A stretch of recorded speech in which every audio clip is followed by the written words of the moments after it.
នេះគឺជាអំបិលដែលតំណាងឲ្យបាទការប្រែចិត្តការលន់តួហើយសារពិបាកការចាប់ផ្ដើមសារជាថ្មីជាមួយនឹងព្រះជាម្ចាស់ព្រមទាំងទឹកទំពាំងបាយជូរហើយនឹងទឹករស់បាទដើម្បីយើងចាក់បាទវត្ថុដ៏ពិសិដ្ឋទាំងនេះនៅលើដីនេះហើយយើងប្រកាសថាគ្មានចំណងគ្មានវិញ្ញាណគ្មានបណ្ដាសាហើយទឹកដីនេះមិនបានត្រូវបានដោះឲ្យរួចព្រមទាំងជាសះស្បើយចាប់តាំងពីវេលានេះតទៅក្នុងព្រះនាមព្រះយេស៊ូវគ្រីស្ទនឹងគ្មានអ្វីត្រូវបំផ្លិចបំផ្លាញដោយសារទឹកដីនិងធនធានធម្មជាតិទាំងអស់ទៀតឡើយហើយតែគេនឹងកើតផលជាបរិបូរណ៍ហើយជនជាតិខ្មែរគ្រប់ជំនាន់នឹងសបោសបាយចម្រុងចម្រើនរុងរឿងដោយសារទឹកដីនេះផងដែរក្នុងព្រះនាមព្រះយេស៊ូវគ្រីស្ទ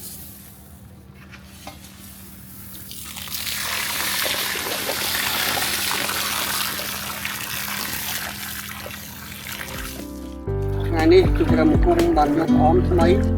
ក៏ម្ចាស់ឲ្យតំណាងឲ្យជីវិតថ្មីជីវិតនៃការប្រែចិត្តដាក់អំបិលពេញក៏ម្ចាស់ឲ្យគឺជាគុណតម្លៃនៃសេចក្តីបរិសុទ្ធសុចរិតស្មោះត្រង់ក៏ម្ចាស់ឲ្យនឹងការកែប្រែចិត្តសាជាថ្មីនៅក្នុងព្រះគុណរបស់ផងព្រះជាម្ចាស់ព្រមទាំងទឹកទំពាំងបាយជូរដែលតំណាងឲ្យលោហិតដ៏មានជាស្ដាដែលទ្រង់បានសុគតដើម្បីនឹងក៏ម្ចាស់ឲ្យ redemption អស់ទាំង creation របស់ព្រះអង្គកាលពី 2000 ឆ្នាំមុននឹងទឹករស់ក៏ម្ចាស់ឲ្យតំណាងឲ្យទាំងក៏ម្ចាស់ឲ្យប្រភពនៃជីវិតក៏ម្ចាស់ឲ្យនឹងព្រះបន្ទូលរបស់ផងព្រះដ៏ជាម្ចាស់ដើម្បី restore ឲ្យទឹកនេះឡើងវិញកូនប្រកាសថាក៏ម្ចាស់ឲ្យនៅពេលដែលកូនដាក់ក៏ម្ចាស់ឲ្យទឹកព្រមទាំងវត្ថុទាំងអស់នេះទៅក្នុងទឹកក៏ម្ចាស់ឲ្យពីថ្ងៃនេះទៅគ្មានសេចក្តីខូចបំផ្លាញណាគ្មានទឹកជំនន់គ្មានចំណងគ្មានវិញ្ញាណគ្មានបណ្ដាសាឬសេចក្តីខូចបំផ្លាញណាឬជីវិតណាត្រូវស្លាប់ឬបំផ្លាញដោយសារទឹកនេះទៀតឡើយចាប់តាំងពីពេលនេះតទៅទឹកនេះក៏ម្ចាស់នឹងបានជានាជាមួយនឹងជនជាតិខ្មែរសាច់ថ្មីឡើងវិញព្រមទាំងបង្កើតផលជាបរិបូរណ៍ក្នុងព្រះនាមព្រះយេស៊ូវ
ដោយសារព្រះបន្ទូលនៃអង្គព្រះយេស៊ូវគ្រីស្ទថ្ងៃនេះ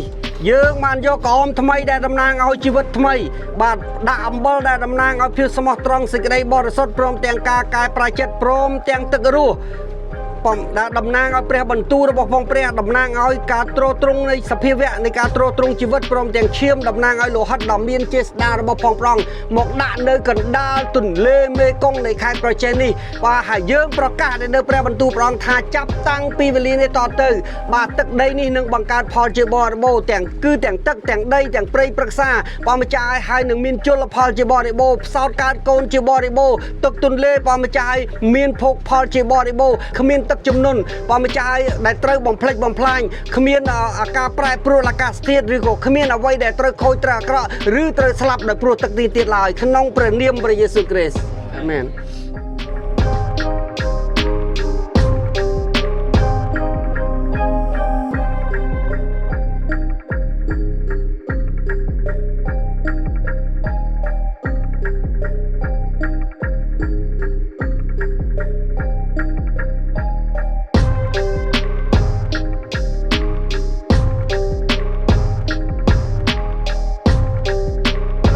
ជ័យជំនះកម្ពុជាឈ្នះអស់ទាំងមានសត្រូវ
ព្រះបង្គំសំអរព្រះគុណទ្រង់នៅពេលនេះទូព្រះបង្គំចាស់ព្រះម្ចាស់ឲ្យអំបិលនេះទឹករស់នេះព្រមទាំងទឹកទំពាំងបាយជូរនេះទៅក្នុងភ្លើងព្រះម្ចាស់ឲ្យសូមឲ្យទ្រង់បានទទួលយកហើយប្រទានព្រះពរដល់យើងខ្ញុំជាបរិបូរណ៍ផងដែរក្នុងព្រះនាមព្រះយេស៊ូវគ្រីស្ទកូនសូមថ្វាយ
អង្គនៅពេលនេះទូព្រះគុំទទួលបញ្ជាពីព្រះជាមួយនឹងបងប្អូនប្រុសស្រីទូព្រះគុំដើម្បីមកព្យាបាលទឹកព្យាបាលដីព្រះឲ្យនាំត្រឡប់មកព្រះម្ចាស់ឲ្យធម្មជាតិទាំងអស់បានសហការបាន support ព្រះម្ចាស់ឲ្យដល់ជនជាតិខ្មែរនៅក្នុងការបន្តរស់រានមានជីវិតហើយនឹងចម្រើនសេដ្ឋកិច្ចជាតិជាបន្តទៅទៀតដោយមានក្អមថ្មីព្រះឲ្យដែលតំណាងឲ្យរូបកាយដែលបានផ្លាស់ប្រែជាថ្មីហើយនឹងដាក់អំបិលដែលអំបិលនេះតំណាងឲ្យជីវិតតំណាងឲ្យគុណតម្លៃដែលតំណាងព្រះម្ចាស់ឲ្យសេចក្តីសុចរិតនិងភាពបរិសុទ្ធព្រះឲ្យដោយសារព្រះលោហិតដ៏មានជាស្ដារបស់ផងព្រះអង្គព្រមទាំងទឹកទំពាំងបីជូរតំណាងឲ្យឈាមដែលទ្រង់បានហូរនៅឯកាល់វ៉ារីដែលព្រោះអំពើបាបរបស់យើងខ្ញុំនិងទឹករស់ដែលជាប្រភពនៃជីវិតទ្រទ្រង់ជីវិតព្រះម្ចាស់ឲ្យប្រភពនៃព្រះបន្ទូលរបស់ផងព្រះជាម្ចាស់ដើម្បីដាក់ទៅក្នុងទន្លេ4មុខព្រះម្ចាស់ឲ្យនៅខេត្តស្ទឹងត្រែងនេះព្រះម្ចាស់ឲ្យដើម្បីផ្ដាច់គ្រប់ទាំងចំណងវិញ្ញាណបណ្ដាសាឲ្យស្ដារទឹកទន្លេព្រះម្ចាស់ឲ្យសាជាថ្មីឲ្យបានប្រសើរឡើងផងដែរសូមទ្រង់បានទទួលយកនៅពិធីបូជានេះព្រះម្ចាស់ហើយដោះលែងជាតិសាសន៍យើងខ្ញុំដោយព្រះគុណនៃទ្រង់ផងដែរគុណអរព្រះគុណទ្រង់ក្នុងគ្រប់ការទាំងអស់ក្នុងព្រះនាមព្រះអម្ចាស់ព្រះយេស៊ូវគ្រីស្ទនៅថ្ងៃនេះដោយពឹងអាងដល់ព្រះបន្ទូលនិងក្តីស្រឡាញ់មេត្តាក្តីសប្បុរសដ៏បរិបូរណ៍របស់ផងព្រះយេហូវ៉ាជាព្រះដ៏មានប្រជញ្ញរស់បាទយើងប្រកាសថា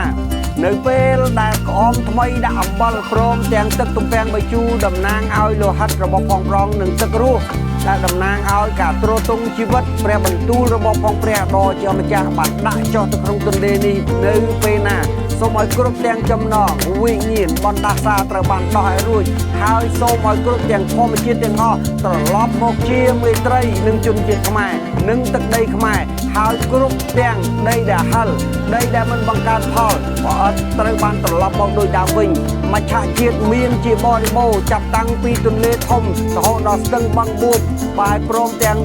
ស្រះតូចតាចព្រមទាំងដីគ្រប់មីលីម៉ែត្រកើតផលព្រះម្ចាស់មានធនធានដែលនៅក្នុងទឹកពោពេញដោយភោគទ្រព្យរ៉ែបាយត្បូងពេជ្រមានតម្លៃព្រះម្ចាស់ប្រេងដើម្បីឲ្យខ្មែរយកមកអភិវឌ្ឍហើយជាមួយគ្នាផងដែរប្រជាជាតិខ្មែររកឃើញសក្តានុពលនៃខេត្តនីមួយៗនៅក្នុងការអភិវឌ្ឍមិនថាទុនធាននៅក្នុងទឹកដែលនៅលើដីដែលនៅក្នុងព្រៃប្រក្សាជ្រោះច្រឡងដងអូស្ទឹងបឹងបួព្រៃព្រំក្រំថ្មគ្រប់ទាំងអស់សូមអ្នកត្រឡប់មកsupport ជនជាតិខ្មែរ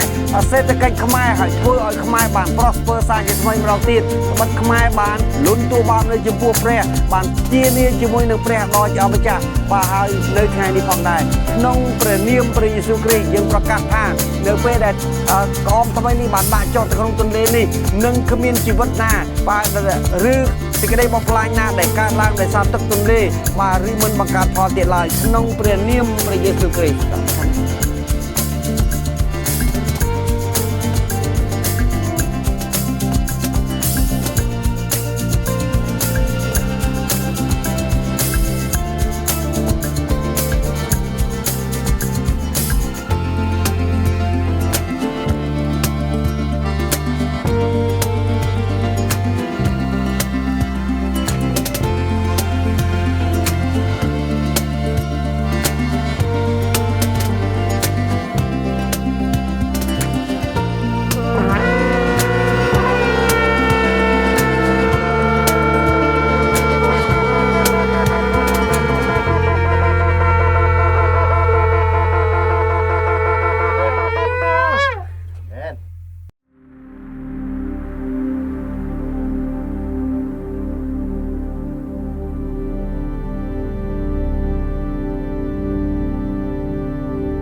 ថ្ងៃនេះយើងខ្ញុំយកអំបិលដាក់លើជើងពៀនដែលតំណាងព្រះម្ចាស់ឲ្យការប្រែចិត្តតំណាងឲ្យសេចក្តីសុចរិតតំណាងឲ្យភាពបរិសុទ្ធព្រះម្ចាស់តំណាងឲ្យការកើតជាថ្មីទឹកទំពាំងបាយជូរតំណាងឲ្យលោហិតដែលទ្រង់បានសុគតមិនត្រឹមតែសង្គ្រោះបាបពិភពលោកទាំងមូលប៉ុន្តែព្រះម្ចាស់ដើម្បីស្ដារនៅធម្មជាតិដែលធ្លាក់ចុះដល់អំពើបាបតាំងពីសម័យកាលលោកអាដាមត្រឡប់មកឯព្រះដ៏ជាម្ចាស់វិញ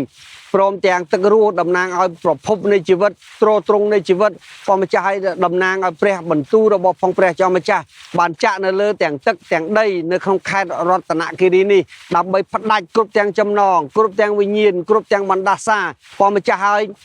ដើម្បីឲ្យខេត្តនេះព្រះម្ចាស់ឲ្យបានជាសះស្បើយដីនេះបានត្រូវបានព្យាបាលហើយរៀបការសារជាថ្មីធនធានធម្មជាតិនេះត្រឡប់ទៅជាឲ្យមានជីជាតិហើយបង្កើតផលជាបរិបូរណ៍ឡើងវិញហើយប្រទេសនេះជាប្រទេសខេត្តនេះត្រឡប់ទៅជាខេត្តដែលមានសក្តានុពលក្នុងវិស័យកសិកម្មទេសចរឧស្សាហកម្មព្រមទាំងធនធានរ៉ែផងដែរក្នុងព្រះនាមព្រះយេស៊ូវគ្រីស្ទកូនសូមថ្វាយចាក់ចូលទៅ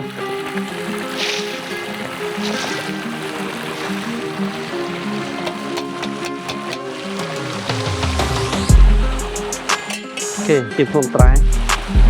អូខេយើងនឹងភ្នំត្រែឡើងដើម្បីបាទទី1គឺជាត្រែនៃការផ្ដាច់ចំណងវិញ្ញាណបណ្ដាសាបាទតោះ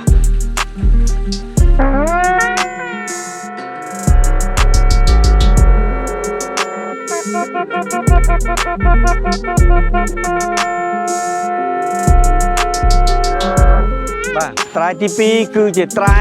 នៃការដោះលែងត្រែនៃ Jubilee អ្វីដែលត្រូវជាប់ត្រែចំណងវិញ្ញាណបណ្ដាសាបាទអ្វីដែលត្រូវបាត់បង់ត្រូវទិញយកត្រឡប់មកវិញ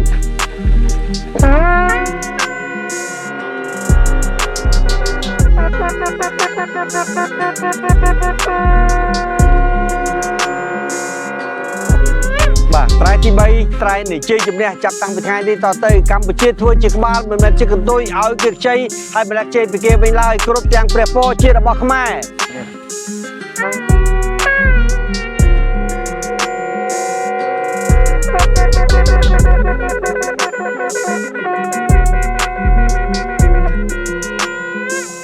ទីឋានហើយ proclamation បិតាចៅម្ចាស់ហើយកូនប្រកាសថាខេត្តនេះបានរួចពីគ្រប់ទាំងចំណងវិញ្ញាណគ្រប់ទាំងពីបណ្ដាសាហើយចាប់តាំងពីខែនេះតទៅព្រះម្ចាស់គ្រប់ទាំងប្រភពទឹកនឹងបង្កើតផលជាបរិបូរណ៍គ្រប់ទាំងដីនឹងបង្កើតព្រះនឹងមានជីជាតិព្រះម្ចាស់ឲ្យប្រទានឲ្យមានអាហារព្រះម្ចាស់ឲ្យអ្វីដែលគេដាក់ដៃដើម្បីនឹងដាំសូមឲ្យបង្កើតផលជាបរិបូរណ៍ឲ្យខេត្តនេះคล้ายទៅជាខេត្តមួយដែលពោពេញដោយសក្តានុពលផ្នែកខាងទេសចរព្រះម្ចាស់ឲ្យល្បីទាំងក្នុងតំបន់និងក្នុងពិភពលោកទាំងមូលឯធនធាននៅក្នុងដីព្រះម្ចាស់ឲ្យពោពេញដោយរតនសម្បត្តិព្រះម្ចាស់ឲ្យមានត្បូងរ៉ែមាសប្រាក់ព្រះម្ចាស់ឲ្យពូស្មានព្រមទាំង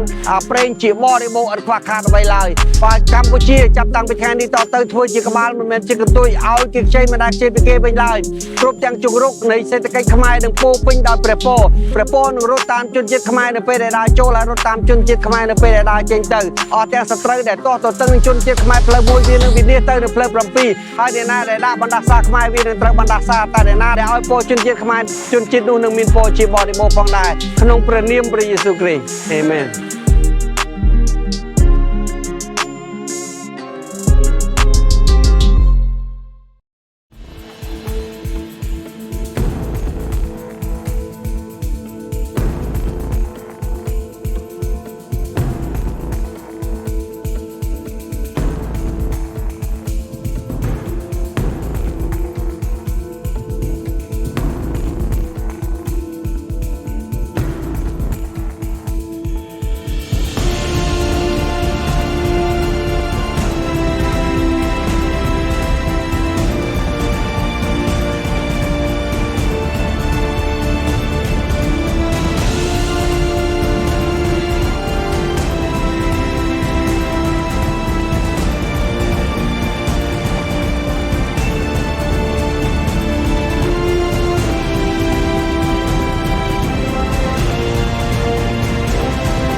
នៅថ្ងៃនេះយើងបានយកក្អមថ្មីជាមួយនឹងអំបិលដាក់នៅក្នុងទឹកនេះដែលជាប្រភពទ្រទ្រង់នៃជីវិតប្រភពស្រោចស្រពប្រភពដែលធ្វើឲ្យមានភាពសបោសបាយចម្រុងចម្រើនរុងរឿងហើយយើងប្រកាសដែលនៅព្រះនាមព្រះយេហូវ៉ាជាព្រះដែលយើងគោរពថ្វាយបង្គំឲ្យបម្រើថានឹងគ្មានអ្វីដែលត្រូវបកខូចដែលត្រូវបំផ្លាញឬមិនបង្កើតផលដោយសារទឹកនេះទៀតឡើយចាប់តាំងពីថ្ងៃនេះតទៅក្នុងព្រះនាមព្រះយេស៊ូវគ្រីស្ទ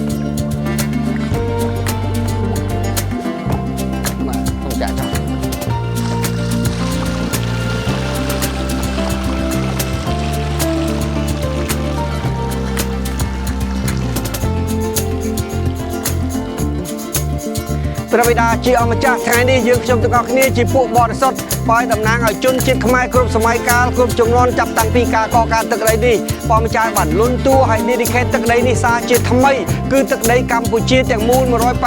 181.035 គីឡូម៉ែត្រក្រេទៅព្រះដ៏ជាអម្ចាស់ឲ្យឃុំឲ្យទ្រង់ទទួលយកឃុំក្រងព្រះម្ចាស់ឲ្យទឹកដីនេះ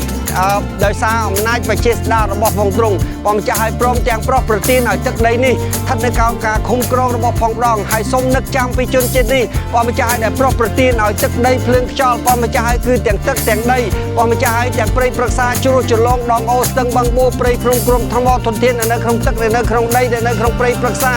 ព្រះម្ចាស់ឲ្យមានភោគផលជាបរិបូរណ៍ផងដែរសូមឲ្យគ្រប់ទាំងថ្មគ្រប់ទាំងភ្នំព្រះម្ចាស់ឲ្យមានពេញទៅដោយរ៉ែគ្រប់ប្រភេទព្រះម្ចាស់ឲ្យមានទាំងឧស្ម័នព្រះម្ចាស់ឲ្យរ៉ែប្រេងកាតរ៉ែមាសរ៉ែប្រាក់ព្រះម្ចាស់ឲ្យរ៉ែទង់ដែងព្រះម្ចាស់ត្បូងពេជ្រមានតម្លៃព្រមទាំងភោគសម្បត្តិជាបរិបូរណ៍ដីគ្រប់មីលីម៉ែត្រព្រះម្ចាស់ឲ្យបង្កើតផលឲ្យមានជីវជាតិល្អព្រះម្ចាស់ឲ្យជនជាតិខ្មែររស់នៅប្រកបដោយសេចក្តីសុខសាន្តព្រះម្ចាស់ឲ្យបន្ទាបខ្លួននៅចំពោះព្រះដ៏ជាម្ចាស់ខ្មែរនឹងធ្វើជាក្បាលលែងធ្វើជាកន្ទុយឲ្យគេខ្ចីមិនដាច់ខ្ចីពីគេវិញឡើយបាទគ្រប់ទាំងជនជាតិខ្មែរនឹងមានពរនឹងរត់តាមជនជាតិខ្មែរនៅពេលដែលដើរចូលហើយរត់តាមជនជាតិខ្មែរនៅពេលដែលដើរចេញទៅក្រៅចំណែកសត្រូវដែលទាស់ទទឹងនឹងជនជាតិខ្មែរផ្លូវមួយសូមឲ្យវិនិច្ឆ័យទៅផ្លូវ7ហើយអ្នកណាដែលដាក់បណ្ដាសាខ្មែរអ្នកនោះនឹងបានដឹងទទួលបណ្ដាសាតែ